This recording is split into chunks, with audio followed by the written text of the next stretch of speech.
Сегодня приняли участие все главы муниципальных образований, чьи спортсмены сегодня принимали участие.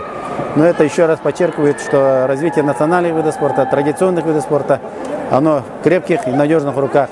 Ну, я надеюсь, что это даст еще определенный толчок развития национальных видов спорта на местах в муниципальных образованиях. Ну, в целом мы это должны делать, потому что сегодня наши национальные виды спорта вышли уже на очень высокий уровень. Мы не говорим уже про всероссийский уровень, мы говорим уже про международный уровень. И вот это направление, как говорится, от национальных видов спорта к олимпийским медалям продолжается.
Поднятие легендарного камня, легендарного силача Кюстя Хуйбана.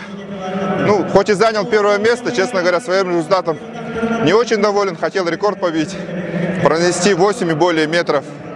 Ну, мало, хотеть мало. Получилось то, что получилось. Ну, хорошо, что выиграл.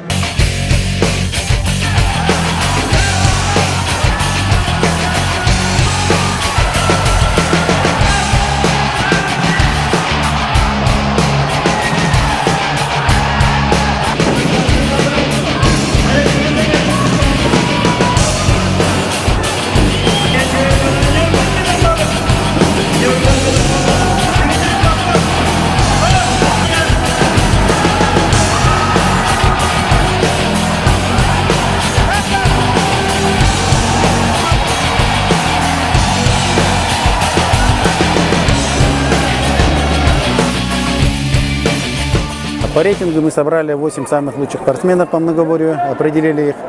Ну и, как оказалось, не ошиблись. До самого последнего вида у нас шла очень такая упорная борьба. Ну и мы, начиная с этих соревнований, хотим проводить в таком формате, чтобы человек как кинотеатр или как театр пришел, купил билет, в определенное время знал, когда это начнется, когда закончится. И вот такой формат, я думаю, нашим якутянам тоже понравится. В течение 7 видов, да, по ходу турнира, да, все шли на равных. Вот на камне, на последнем, да, там все решалось на последнем 7-м виде, да, вот многоборье. Это показывает, что наши ребята, наши спортсмены все равны. У всех был шанс, да, победить, стать победителем. И это улыбнулось Дмитрию Попову, моему земляку из Салданского Улуса.